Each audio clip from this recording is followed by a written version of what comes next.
For those of you who don't know me, I'm Anisah. I'm the director of Sifted Summit, which means that I get to have these conversations every single day about what we're going to speak about at Summit, kind of the trends that are happening and how we make sure that those are shown on stage, what we think is absolutely going to die by the time we get to Summit, and so we shouldn't be covering, and all of that good stuff.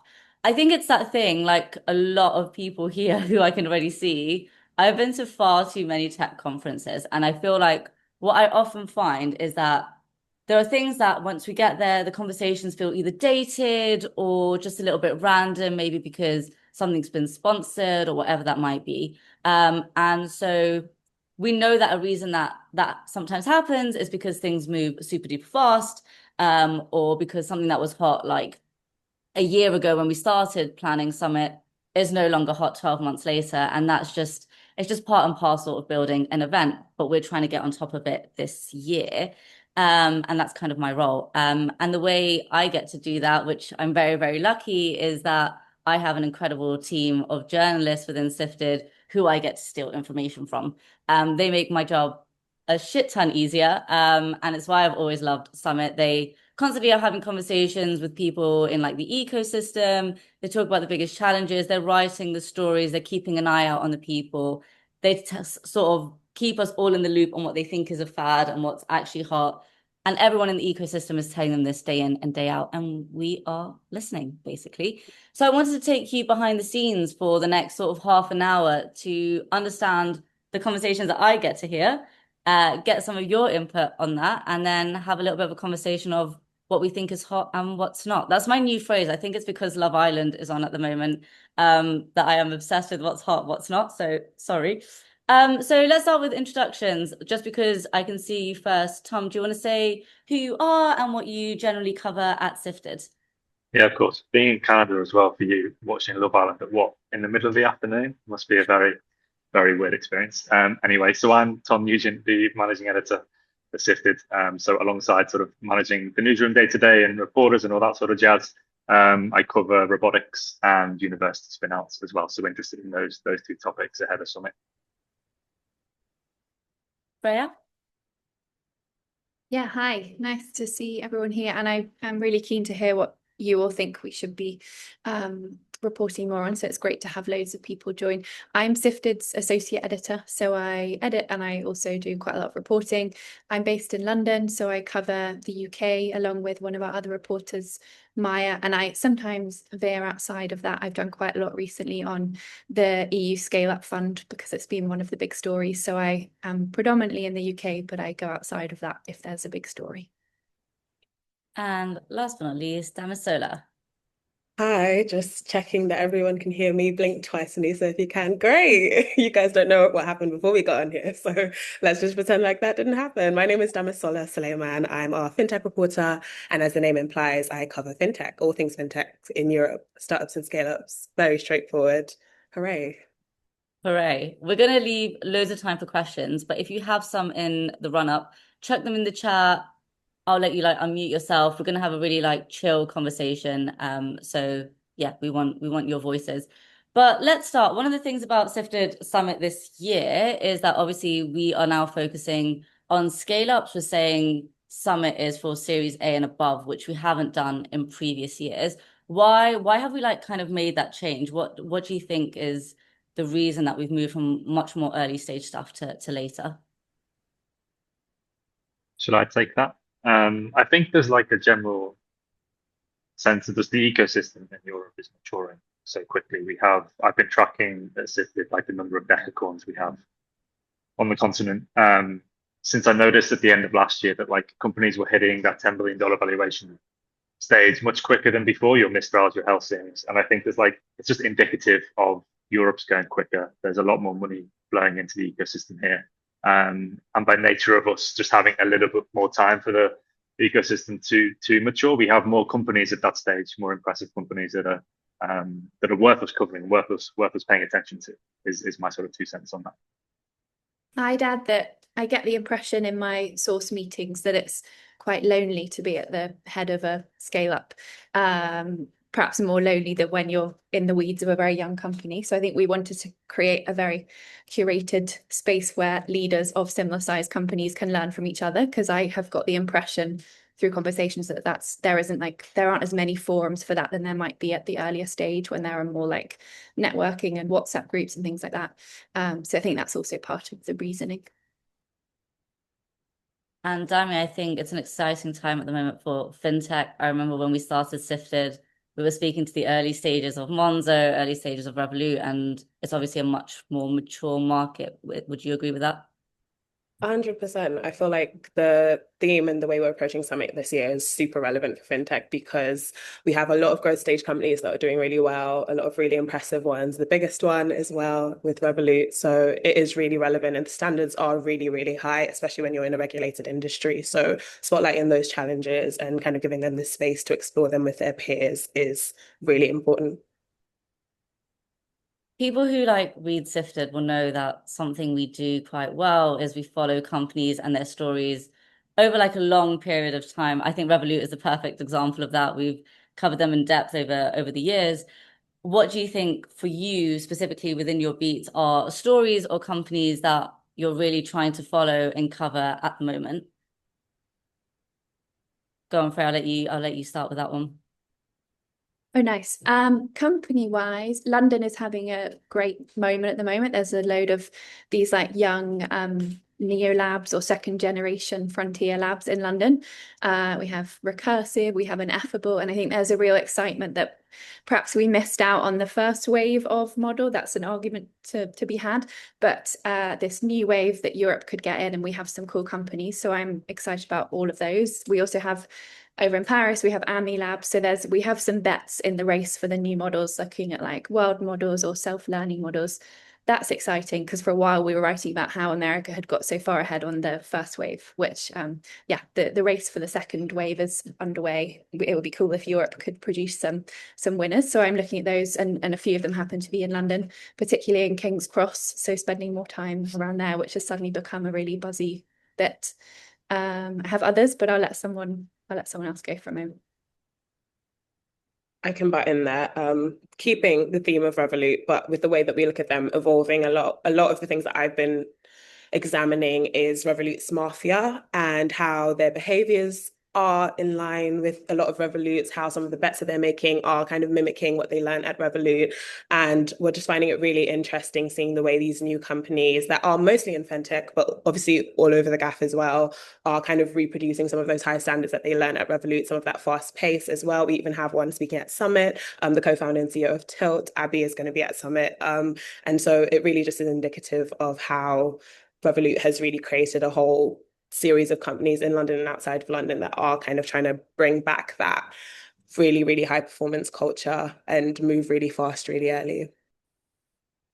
I think for me on robotics stuff, a quote recently that one of my colleagues, Aina, you probably read his stuff in Startup Life. He's the funniest man at Sifted. He was at a conference recently in Paris, Machina, I think, for a big robotics conference, and David Reger, the CEO of Neura Robotics, humanoid maker in Germany, who is also at Summit, I believe. So I'll be getting into stuff with him late September. But yeah, he said that physical AI, so robotics stuff, is like Europe's last chance to win, like to compete, to be useful to the world. And I think obviously he would say that because that helps him raise money from European VCs. But I think there's something to that, in that because of our industrial history on the continent and the strength of research we have coming out of universities around AI and robotics models in particular, like there is a sense and there's an energy around robotics at the moment that I think is really exciting, that I want to get into a lot at Summit. I think some of the numbers that we've seen in Sifted data show us that's true. So I'm pulling data for a story I'm producing next week on like the amount of funding that went into the sector in H1. So there was 2.6 billion euros invested in robotic startups in Europe in H1 this year, and that's already about 1.1 billion more than was invested across the whole of last year. And something interesting when you sort of break that data down is that there was 1.5 billion of that in H1 from CVCs, so corporate venture capital investors. And in the previous sort of 6 halves, it hadn't got above 340 million from those type of investors, which I think is really interesting. I think there's a sense that like Europe can win in this area, and there are big corporates sort of funneling money into their strategic VC arms to tap into that, and they don't want to miss out on the opportunity to do, because the technology that the companies are building in Europe that they're investing in, who might down the line be not just partners but companies they look to acquire, helps them compete too on a global scale. So there's like a lot of dynamics at play when you really sort of drill down into the numbers in the robotics sector that are exciting at the moment that I'm thinking a lot about. I find that really fascinating because I remember last year in the closing panel that we had, that there were 4 investors on that panel, and only one person who was asked at the end, like, what do you see trends being for 2026 going into 2027? And one person said robotics, and the person next to them laughed. And so it's really interesting that it was the only mention I saw last year of robotics was on that last bit, and a little bit from H Company. The founder was talking about it a little bit. That this year we now are talking about it on the main stage. It's got a key slot. So what do you think that conversation, by the time we get to October, will cover? What do you think are some of the themes we're going to be seeing coming out of that? What do you think are some of the things that maybe we're seeing now as like, yeah, this is what everyone's talking about, but we'll get to October and it'll be like, nah, that's done. So like you can't talk about robotics without talking about humanoids. That's like the hype sector within the sector at the moment. And I think What is a we humanoid? obviously had a humanoid is a human-like robot. They look like form factor wise, so what the robot actually looks like either looks like us with 2 legs, or the top half of us with a sort of stanchion underneath that companies are developing for industrial use cases. So like they can place stuff in like the big automobile companies, your BMWs, etc. will use them on their product lines as well to manufacture and put cars together. Like that's one use case. There's also a commercial use case, of humanoids in the home to do things like unpack your dishwasher, iron your clothes, which there are a lot of people who are very skeptical of that. Like there's an understanding that that's a long way away from actually being a legitimate, affordable use case for a lot of people. 1X, which is a Norwegian founded humanoid maker, which relocated to San Francisco last year. I think they've moved their headquarters over to San Francisco. All their open roles on their website are in San Francisco now. There's nothing in Europe. They're building and selling a humanoid for the home. But I do think that like we're a long way off before that's like your neighbor has one, you and I have one, Anisah. Like that's like there's still a long way before we get there. But on the industrial side, it's really interesting. We have Neura, obviously, in Europe, which has raised a lot of money this year, humanoid, based in London, which we scooped around recently, valued at 1.35 billion post money. First UK robotics humanoid unicorn, I believe. And back to your question, what is interesting? What do I want to talk about at Summit? It's this gap between the hype we're seeing around humanoids and the reality in terms of how useful are they on a supply line? How useful are they in a factory? Like there's still a big gap there based on conversations I have with investors and industry folk, is that the demo videos of these products look really impressive. But actually, if you were to go right here at 10,000 of these things, go and work and run my factory for me, there's still like a long way before we get to that point. So that's one thing for sure that I want to get into.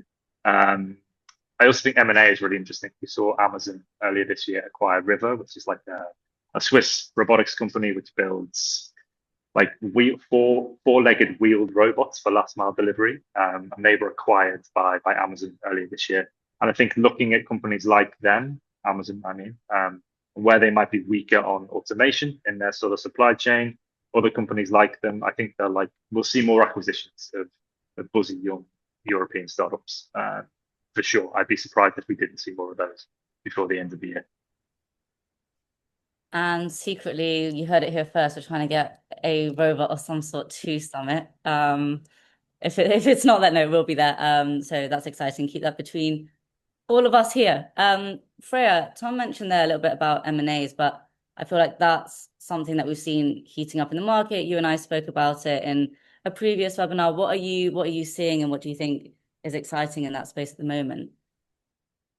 Yeah, I think there've been a few recently, and yeah, I think we're seeing a theme for this year was obviously like the AI companies versus big tech's ability to become an AI company. I think we'll see more, and we'll see more acquisitions based on that play. The other thing I wanted to bring in, which is semi-adjacent to robotics, but also I just like to talk about it because I care about it. I think I was covering climate tech a lot, and then it kind of cooled off, probably because of a wider political shift. But I think we're seeing it really come back, and the tangent to robotics is there are occasionally kind of energy robotics plays. But I think this is something that will be big across the next 6 months, particularly off the back of data center energy needs. I'm seeing more and more things that I think are climate tech. They're positioning themselves as power for data centers, but they're green power for data centers. And we're kind of also linked to M&A. I spoke to a banker recently who was saying to me that all the hyperscalers now want some kind of energy play because they need to think about future energy for their data centers. So I think they're looking for startups both in terms of like AI software capability, but also in terms of like infrastructure. They're starting to get more involved in the energy supply chain because they know they're going to need this. We saw Google invest in Proxima Fusion, for example, which seemed to be, so I'm excited the fact that climate tech seems to be back on the agenda via the need to power these data centers, but maybe that means the grid in general will be greened. So yeah, I've kind of answered 2 things in one, but yeah, more M&A, I think, and I think particularly this like energy supply M&A will be something. The energy conversation, we're going to talk about that at Summit in some way, but every time I seem to have a conversation with someone about the prospect of it, it seems to be so linked and so hand in hand with like sovereignty conversations. It doesn't feel like I can talk about energy without talking about the fact that people want to bring infrastructure to Europe. Are you seeing that, or is that just anecdotal from my conversations? Yeah, I think it's massive. Obviously, events of the last few months and the last few years have shown us that we need sovereign energy. It's becoming so localized though. I was talking to someone recently who was working on like plug-in hydrogen for data centers. So like we're not just talking about sovereignty and country level, we're now talking about how can each individual site have its sovereign supply kind of thing. So it's really localized, it's really zoomed in. But yeah, on a like country level, I think that data shows that those investments are happening, and something like the Proxima Fusion investment from Google, yeah, that's nuclear fusion as a way that Europe could bolster that sovereignty. So I do think it's playing out. We're also seeing, I covered a raise from Excel recently into this company that helps. It's like to do with managing the supply and demand in the grid, with the idea of bringing more renewables on. And I thought that was really interesting because it's like a generalist fund that hadn't done a ton of like climate investments, now getting interested in energy tech because of sovereignty. And I think because of, they also see this as a way to boost the grid ready for AI. So those 2 things are really upping energy tech, which is cool because we can like piggyback the green thing off the back of those, I think. Is that sort of linked then to the conversation around how do we increase like compute capacity and capabilities for AI? Would you say those conversations are linked and what we're seeing there? Yeah, I think they're completely linked. We saw last week or the week before Nscale, this London data center maker. They have projects in different places, but headquartered in London. One of their data centers just north of London is delayed because of grid capacity. So we're seeing like this had been a discussion for ages, people saying the grid can't handle renewables, and then on top of that, it can't handle the plugging in of tons of AI infrastructure. And now we're actually just seeing it fully come to fruition. Like they're saying they probably won't be ready for their timelines, which then puts like their customers way behind. So people suddenly care because it's so tangibly linked to energy supply.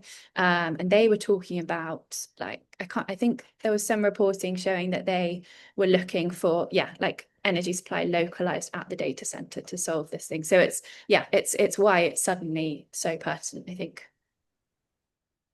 Tom, did you want to add something there? No, I was going to say that like I think it's really interesting that it feels so urgent now when it's being, especially in the UK, it's been a thing for a while, there's problems with connecting to the grid. I was just going to bring up an example from a few years ago. The CEO of Paragraphs, this graphene chips maker, I think, is what they do, or at least what their core product used to be. There was a piece in the press.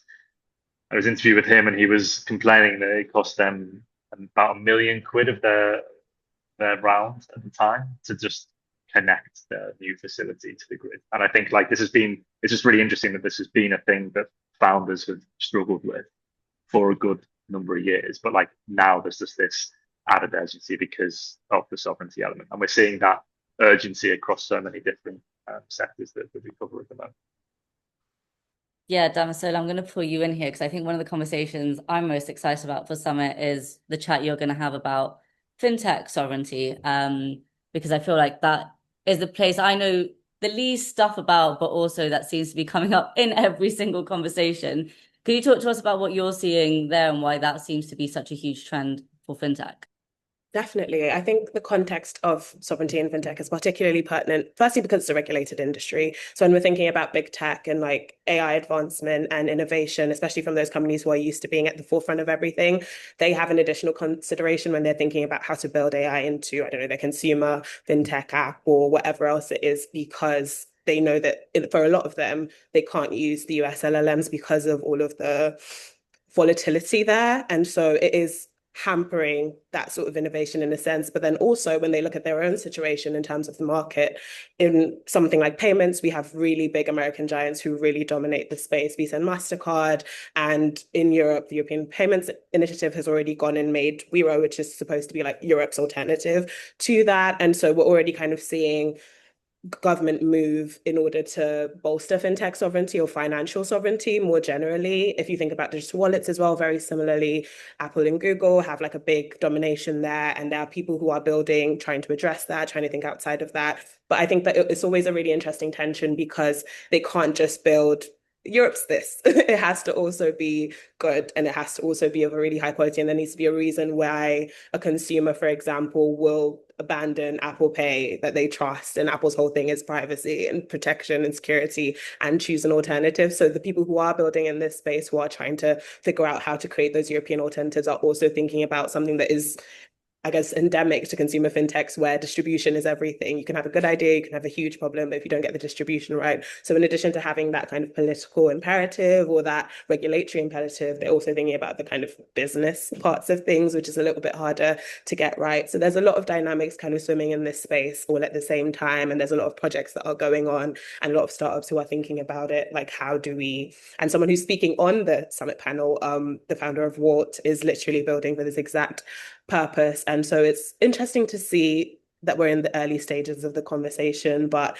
I think even the messaging around some of those payments giants, I spoke to Molly's CEO a couple of weeks ago, and part of their big bet, their competitors are like the other big payment services providers. So think like a Stripe, a PayPal, you know, household names everyone knows. Adyen is also there, but Adyen's a bit bigger now, so they're not really in my scope. But in his bet for competing with those massive companies, it is going really deep on Europe, being hyper-local. And while they'd say it's not quite sovereignty that they're thinking about, we can really see the link between kind of seeing Europe as where you should double down, and in this current setting where everyone is thinking about things in a similar way, both to protect and to just have a good business, really.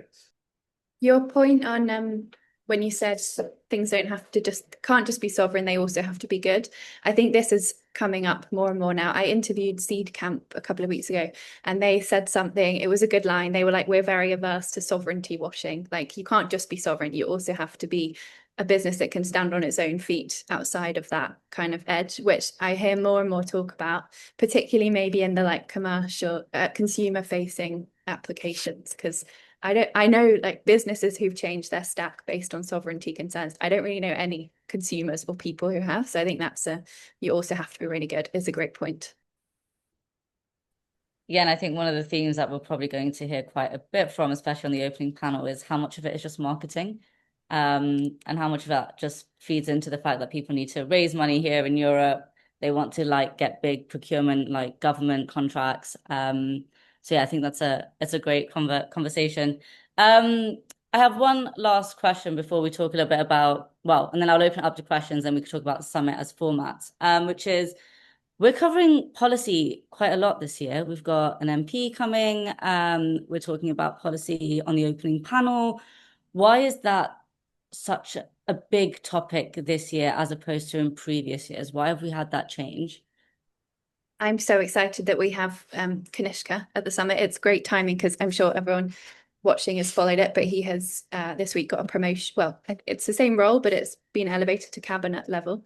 So that'll be really cool. And he, I think, is so influential and liked across the tech world. So it's great that he'll be there in September. And to answer your question, I think more and more the like variety of companies that talk to me and believe the government could do something for them has really broadened. When I was covering climate and hardware, they always knew they needed buy-in from government. But now, as we have stuff like the Sovereign AI Unit investing government money to boost sovereign capabilities, the government are doing more in this space, and therefore I think policy matters more because more a broader range of companies are looking to these politicians, would be my take.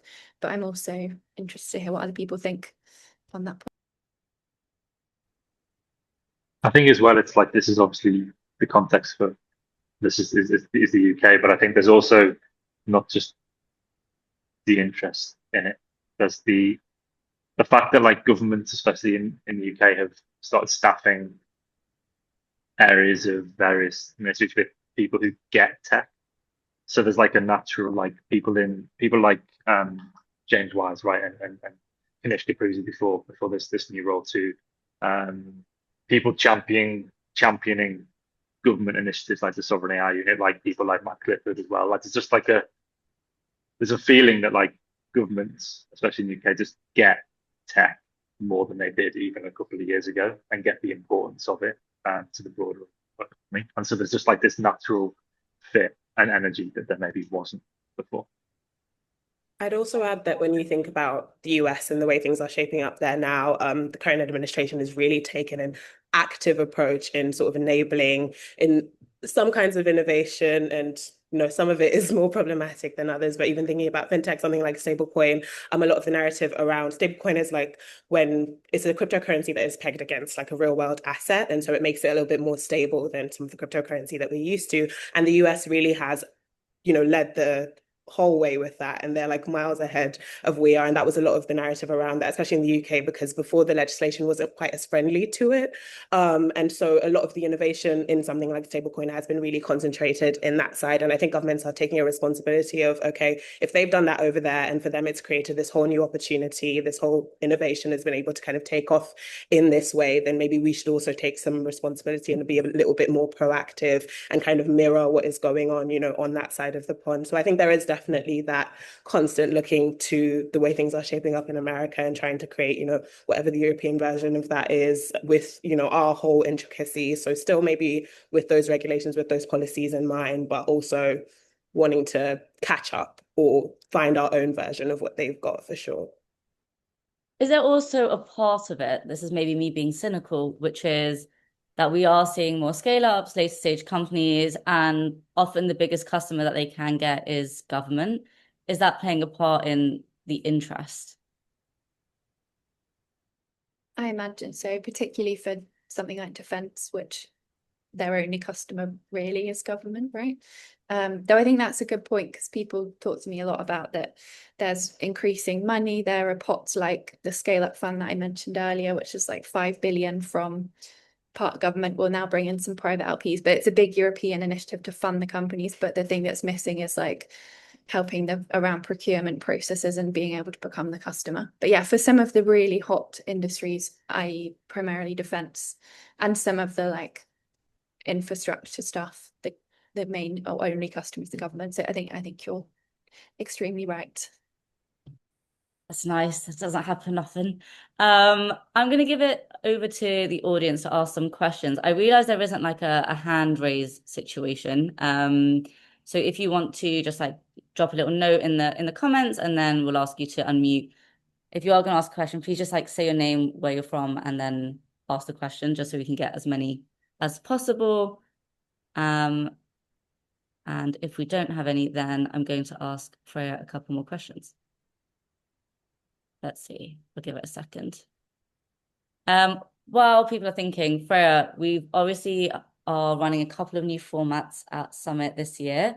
One of the ones I'm probably most excited about is that we're going to do an investigation live. And I think for me, that's really interesting as someone who kind of gets to work at Sifted, but doesn't get to see the day in, day out of what it actually takes. What should we expect to see at like a live investigation?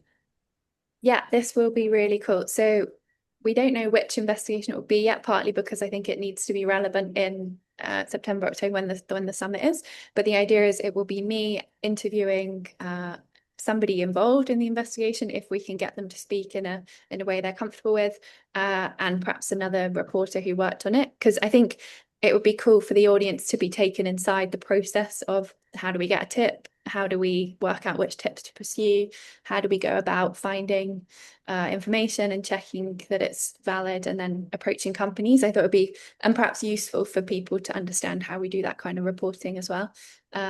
Yeah, so it'll be cool. I'm really excited for that one. It'll be good. Me too. I'm gonna make sure that I don't have anything else to do at that hour and come and sit in your room.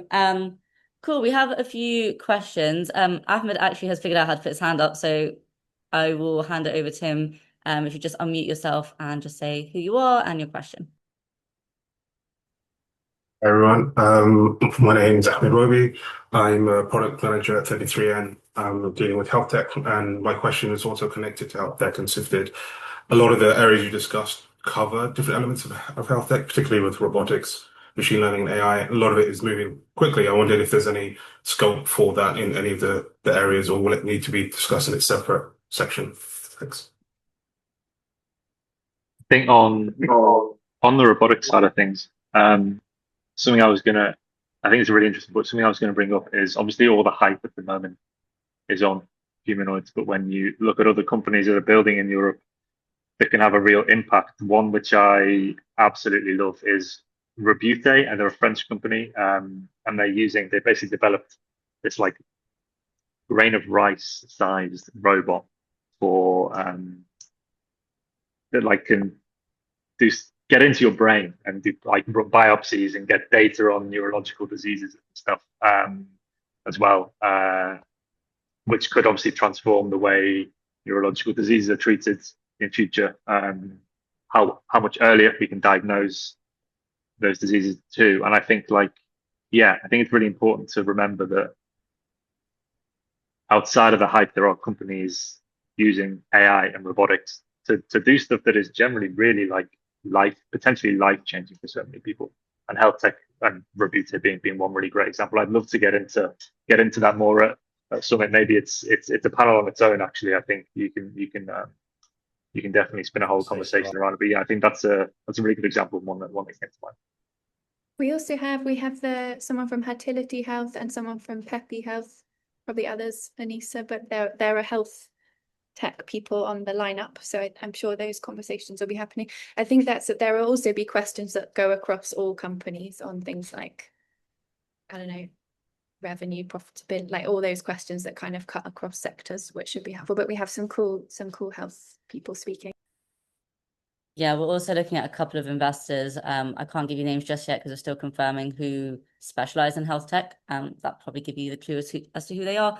But we're hoping that they will be at Summit as well. But yes, if you have ideas or things that you really think we should be covering, just drop me an email and we'll have a look at it. Thank you for your question. I hope I'm saying your name right, Luba Reynolds. Do you want to ask questions if you're on mute? Yeah, hi, thanks. I'm actually working on a cutting-edge technology with both labs in EU and in UK because I'm mentored some of European programs, but also in here in the UK. So I'm actually working with physical AI, brain neuroscience guys, more focusing on what is called deep tech platforms. And I think deep tech is definitely something that is a lot of people now responsible. It's covering a lot of things. So I'm just questioning about one thing. Actually, maybe I missed a bit, but there's a big focus now on quantum because AI actually, and quantum doesn't include just quantum computing. It's actually photonics and photonic sensors. So that actually pushing new levels of technology in health tech and in med tech. And that's a key for Europe in comparison with America. So we are better in the technology here. Including quantum technologies, right? So, and the government actually allocated 2 billions, and we have several VC, although it's risky just invest just in quantum on the pre-seed seed level because it's super risky all technologies.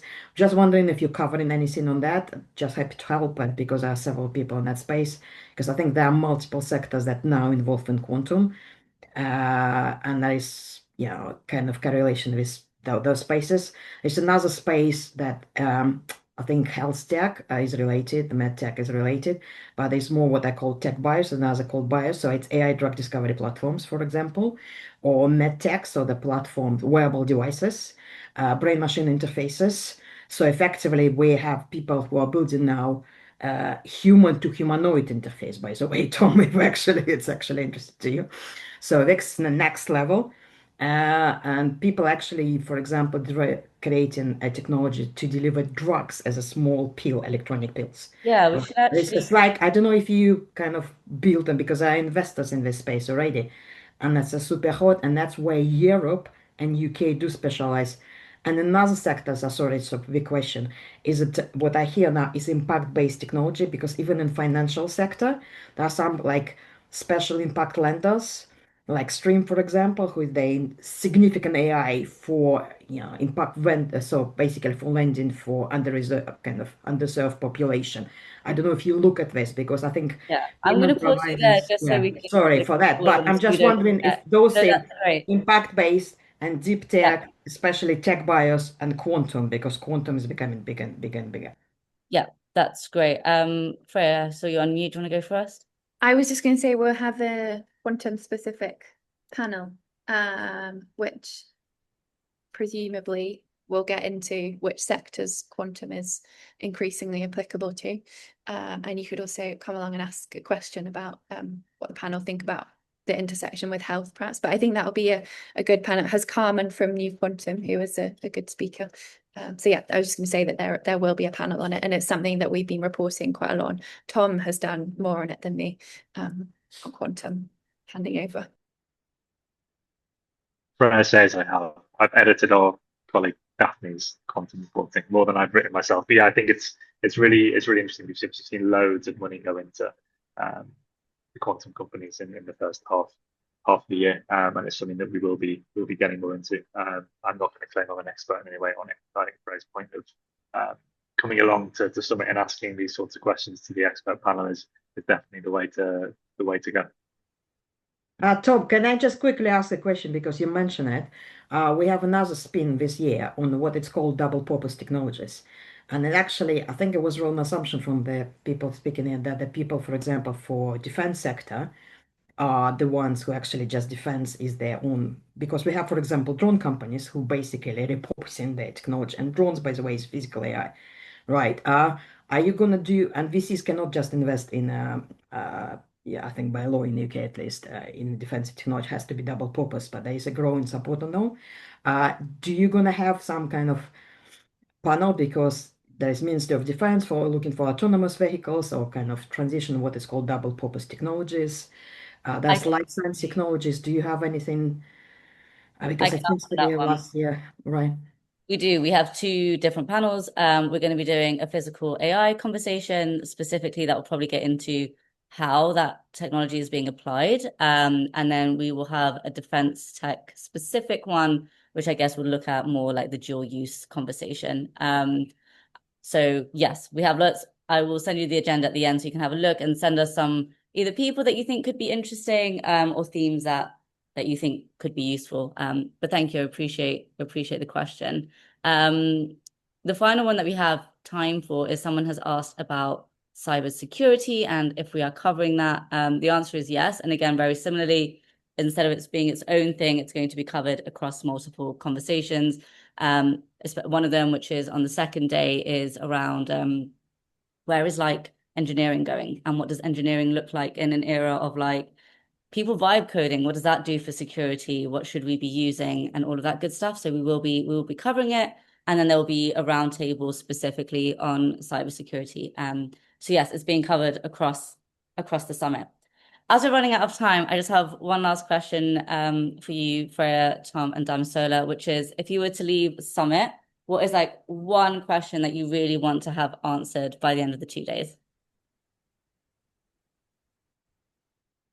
Can a humanoid robot actually get on stage by itself and shake my hand without falling over? Is my non-serious answer. But my serious answer is I really want to just get a better understanding from the people that we're going to have speaking about robotics, about like just like where are we? Because like it's very easy to just look at the money going into the sector and the fancy demos across social media when these companies launch a new product or a new model and think, oh, we're there. But like the reality inside factories and on supply lines, I think is very different. So I want to come away knowing exactly where we are when it comes to that and how far away we are realistically from deployment en masse of physical AI in across factories and warehouses in Europe. Like where do we get the actual tangible ROI essentially? One big question that I want answered is around, I've been thinking a lot and writing a lot about where fintech finds itself in this world that is a lot more concentrated on a lot of the more interesting things that we've been talking about today. And traditional fintech has really had, I don't know, not necessarily an identity crisis, but we're getting a lot less funding, we're having a lot less attention from investors. And there's also a lot, not fewer problems to solve, but I guess less mass market opportunities to solve those problems. And so in my conversations with VCs, even more fintech specific VCs, they're really thinking about broadening their scope and thinking about investing in things that are finance adjacent. AI for regulated industries is something I've been hearing very often, and anything that kind of bends the definition of fintech a little bit. Agentic payments is something that is really like hot and massive right now, but when we're thinking about where to categorize that, would that really be fintech? When you're thinking about kind of a company like Swap Commerce, for example, that is trying to do kind of AI agents for shopping, is that not just e-commerce? So the definition is changing, and fintech is becoming a little bit more horizontal. It's becoming into other things, and there's still a lot of traditional applications, but they seem to be a bit smaller in scope. So I guess mine is very existential of, what is fintech in the world that we're coming into? How important is it? Is it breaking up into little bits? What do those bits look like? Mine is a broad question on when will the new crop of hypey AI companies become profitable. I had a really interesting chat with an investment banker a couple of weeks ago who was saying to me he was bringing companies to investors, and previously the limit was that once you'd hit 100 million annual recurring revenue, people wanted you to be profitable. He was like, now I'm taking them at 500 million and they're not yet profitable, and that's okay seemingly for the market, for investors. But he was a bit like, he was nervous about that dynamic. So I'm interested in, is that dynamic okay? When will that dynamic translate into profit for some of them? When are we going to stop being okay with revenue if it's being eaten into margin wise so extensively? I think that'll be the question over the next few months.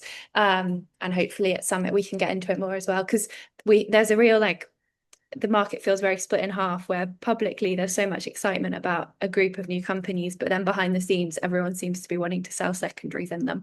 And I feel like it's potentially around this question of amazing revenue, when does that translate into profit? So that's like a big question I'm thinking a lot about at the moment, and I think Summit will be able to get into. I'm going to answer my own question, and it's so less high tech than all of your answers, which is I'm really interested in like the future of marketing in an era of SEO no longer being a thing. What happens when you no longer need to spend 50% of your budget on like meta ads? Really curious to see what like the creator situation is going to look like. I'm so done with seeing AI posts on LinkedIn. I'm sure that's going to trickle down into every other marketing sphere where we're seeing the same thing time and time again. And I think we're going to cover that in different conversations at Summit in one way or another, because I think people are feeling the fatigue of AI when it comes to consumer. So yes, I'm intrigued by that. Well, Tom, Freya, Damisola, thank you so much for your time. We will see you all at Summit. You've got some great conversations. For everyone else, hopefully we'll see you at Summit. We will send around more information about Summit, any new sort of updates that are coming along. But please, more than anything, send us your ideas. We want to hear from you on how we can improve the conversations. Take care. Thank you so much. Thank you.